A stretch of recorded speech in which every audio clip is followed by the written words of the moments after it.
असम के प्राचीन राज परिवार और देवी कामाख्या के मंदिर के बीच एक रहस्यमय संबंध है।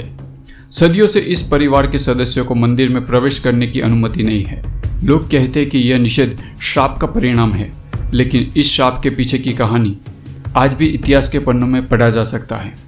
असम की मिट्टी में गूंजती है यह कहानी देवी कामाख्या, उनके प्रिय भक्त केतु कलाई और कोच बिहार के राजा नर नारायण की है। नीलांचल पर्वत पर स्थित कामाख्या मंदिर भारत के सबसे प्राचीन और शक्तिशाली मंदिरों में से एक है। यह मंदिर देवी कामाख्या को समर्पित है, जिन्हें शक्ति और सर्जन की देवी माना जाता है। कहा जाता है कि इस मंदिर के गर्भगृह में देवी की योनि स्थित है, जो सृष्टि के मूल स्वरूप का प्रतीक है। इस एपिसोड की शुरुआत में हमने चर्चा की थी कि असम का राज परिवार देवी कामाख्या के मंदिर नहीं जा सकता, लेकिन क्यों? समझने के लिए आपको इतिहास में बहुत ज़्यादा पीछे जाने की ज़रूरत नहीं है। बस कुछ ही समय पहले गुवाहाटी असम तक नज़र घुमाने की ज़रूरत है। जहां आज कामाख्या मंदिर स्थित है, उस समय वहां कोच बिहार वंश का राजा था। उस वंश के दो राजा थे, नर और नारायण। राजा नर और नारायण की देवी कामाख्या पर अपार श्रद्धा थी। उस समय देवी कामाख्या मंदिर के पुजारी हुआ करते थे किंतु कलाई, जिन्हें लोग देवी कामाख्या का सबसे बड़ा भक्त मानते थे। किंतु कलाई की पूजा में इतनी ताकत थी कि देवी खुद उनके सामने आ जाया करती थी।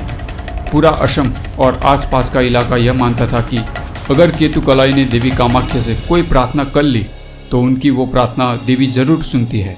पुराने समय में इस मंदिर के पुजारी केतु कलाई थे। वे देवी के सबसे बड़े भक्त माने जाते थे। उनकी साधना इतनी प्रबल थी कि देवी स्वयं हर रात गर्भगृह में प्रकट होती थी और उनके सामने नृत्य करती थी। लेकिन यह नृत्य साधारण नहीं था, तांत्रिक नृत्य कहा जाता था, जो ब्रह्मांड की असीम ऊर्जा को प्रकट करता था। एक दिन सुबह सुबह एक गरीब महिला मंदिर में आई। उसकी गोद में उसकी मृत बच्ची थी। वह फूट फूट कर रो रही थी और केतु कलाई से प्रार्थना कर रही थी, हे पंडित जी, आप माँ से मेरी बच्ची को जीवतदान देने की प्रार्थना कीजिए।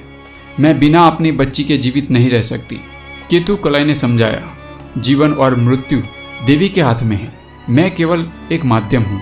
लेकिन माँ के आंसुओं और उसकी करुणा ने केतु कलाई को विचलित कर दिया। उन्होंने गर्भगृह में प्रवेश किया और देवी से प्रार्थना की, हे माँ, इस अबोध बच्ची पर कृपा करें। इसकी माँ का जीवन इसके बिना अधूरा है। और तभी गर्भगृह में बच्ची के रोने की आवाज़ गूंजी। बच्ची जीवित हो गई।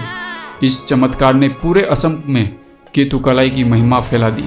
लोग उन्हें देवी का सबसे प्रिय भक्त मानने लगे। लेकिन मृत बच्ची को जीवित करने के साथ साथ एक और बात पूरे असम में जंगल की आग की तरह फैलती जा रही थी। केतु कलाई इस बात को रोकने की कोशिश करना चाहते थे, पर रोक नहीं पाए। राजा के कानों तक यह खबर पहुंची कि जब शाम की आरती के बाद गर्भगृह के पट बंद हो जाते हैं और केतु कलाई गर्भगृह के अंदर बैठकर देवी कामाख्या की प्रार्थना, भक्ति और साधना में लग जाते हैं, उस वक्त देवी कामाख्या स्वयं आकर साक्षात रूप में केतु कलाई को दर्शन देती है।